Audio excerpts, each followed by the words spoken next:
ഡൽഹിയിലും ഉത്തർപ്രദേശിലുമായി വിവിധ കേന്ദ്രങ്ങളിൽ പരിശോധന നടക്കുന്നു. അന്വേഷണ ഏജൻസികളുടെ റെയ്ഡുകൾ പലയിടങ്ങളിൽ തുടരുകയാണ്. ഡൽഹി പോലീസ് 500 അംഗ സംഘത്തെയാണ് തുടർ നടപടികൾക്കായി ഇപ്പോൾ ചുമതലപ്പെടുത്തിയിരിക്കുന്നത്. ഏറ്റവും പ്രധാനപ്പെട്ട വിവരം, ഈ ഫരീദാബാദിലെ അൽഫല ആശുപത്രിയിൽ, സർവകലാശാലയിൽ അവിടെ ഡൽഹി പോലീസ് പരിശോധന നടത്തുന്നു എന്നതാണ്. വിനീത, കേൾക്കാമെങ്കിൽ എന്തൊക്കെയാണ് അന്വേഷണ ഏജൻസികളുടെ പുതിയ നീക്കങ്ങൾ?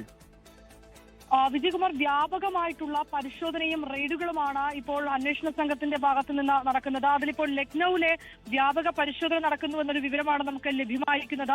Uttar Pradesh police, ATS, Jammu Kashmir police, ഒപ്പം തന്നെ ലക്നൌ പോലീസ് എന്നിവർ സംയുക്തമായിട്ടാണ് ആ മേഖലകളിൽ പരിശോധന നടത്തുന്നത്. കഴിഞ്ഞ ദിവസം ഒരു വനിതാ ഡോക്ടറെ ഈ അന്വേഷണ സംഘം അറസ്റ്റ് ചെയ്തിട്ടുണ്ടായിരുന്നു. ഈ സ്ഫോടക വസ്തുക്കളും കൈകൾ സൂക്ഷിച്ചിരുന്ന കേസുമായി ബന്ധപ്പെട്ടാണ് ഈ അറസ്റ്റ് ഉണ്ടായിരുന്നത്. വനിതാ ഡോക്ടറുടെ കാറിൽ നിന്നൊരു AK-47 കണ്ടെത്തിയത് ൊക്കെ പിന്നീട് അന്വേഷണ സംഘം പറഞ്ഞിട്ടുമുണ്ടായിരുന്നു. ആ കേസിൽ അറസ്റ്റിലായ വനിതാ ഡോക്ടറുടെ വീട് കേന്ദ്രീകരിച്ചാണ് ഇപ്പോൾ പരിശോധന ലക്നൌവിൽ നടക്കുന്നതെന്നാണ് നമുക്ക് അറിയാൻ കഴിയുന്നത്. ആ മേഖലകളിലൊക്കെ തന്നെ, വീടുകളിലും മറ്റ് കേന്ദ്രങ്ങളിലുമൊക്കെ അന്വേഷണ സംഘം എത്തി അവിടെയൊക്കെ തന്നെ വ്യാപകമായിട്ടുള്ള പരിശോധനകൾ നടക്കുകയാണ്.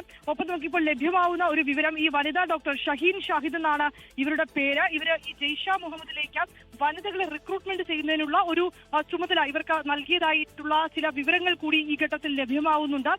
ഈ വിവരങ്ങളുടെ അടിസ്ഥാനത്തിലാണ് ഇപ്പോൾ അവരുമായി ബന്ധപ്പെട്ടുകൊണ്ടുള്ള വ്യാപകമായിട്ടുള്ള പരിശോധനയും റെയ്ഡും ഒക്കെ തന്നെ നടത്തുന്നത്. അവരുടെ വീടിന് സമീപമുള്ള അയൽ വീടുകളിലൊക്കെ അന്വേഷണ സംഘം എത്തുകയും അവരെ പറ്റിയുള്ള ചില വിവരങ്ങളൊക്കെ തന്നെ തേടുകയും ചെയ്തിട്ടുണ്ട്. അതൊരു ഡോക്ടറുടെ വീടാണ് എന്ന ഒരു വീട്ടിൽ അന്വേഷണ സംഘം പരിശോധന നടത്തിയതിനു ശേഷം ഒരു പ്രതികരണം കൂടി ലഭ്യമായിട്ടുണ്ട്. ഒപ്പം തന്നെ മറ്റു മേഖലകൾ കേന്ദ്രീകരിച്ചും ഇപ്പോൾ വ്യാപകമായിട്ടുള്ള പരിശോധനകളും റെയ്ഡുകളും പുരോഗമിക്കുകയാണ്. ഡൽഹി സ്ഫോടനത്തെക്കുറിച്ച് അന്വേഷിക്കാൻ വൻ സംഘത്തെ നിയോഗിച്ചിരിക്കുകയാണ് ഡൽഹി പോലീസ്. 500 സംഘമാണ് ഈ കേസ് അന്വേഷിക്കുക.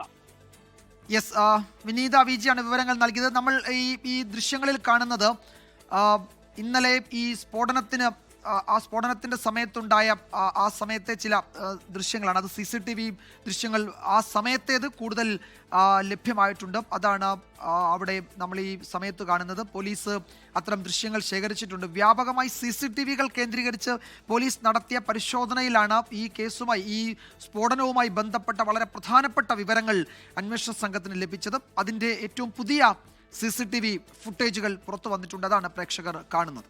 ലോകത്തെവിടെയായാലും ഏത് സമയത്തും 24 വാർത്തകളും ഓഗ്മെന്റഡ് റിയാലിറ്റി പാക്കേജുകളും എക്സ്പ്ലെയിനറുകളും വിശദമായി കാണാൻ ഞങ്ങളുടെ YouTube ചാനൽ നിങ്ങൾക്ക് സബ്സ്ക്രൈബ് ചെയ്യാം.